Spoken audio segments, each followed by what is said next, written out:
kee keessa jirti yaadni kee sun boruuf abdii guddaa dhalchirti.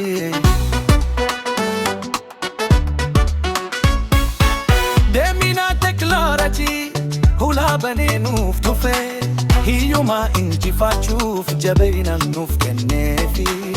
Oolmaa koo ulmaa kee harka wal qabanneeti simbira dammaqe samii keessa balali'u.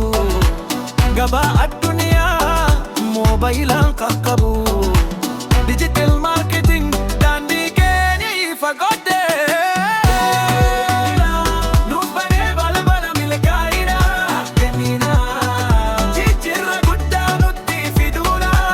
Harka keenya na hojjenna online irratti mulanna itti fufa galannani qarshii keenya dabala.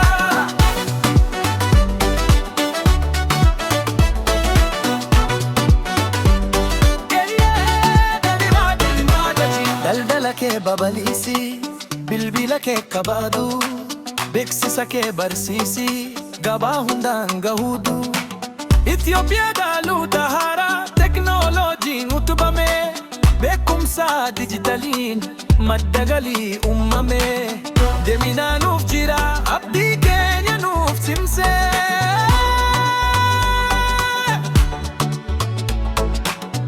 Hojiin salphateera karaan bifaan faguudha dandeetti kee gurguri kun bara saayinsiidha.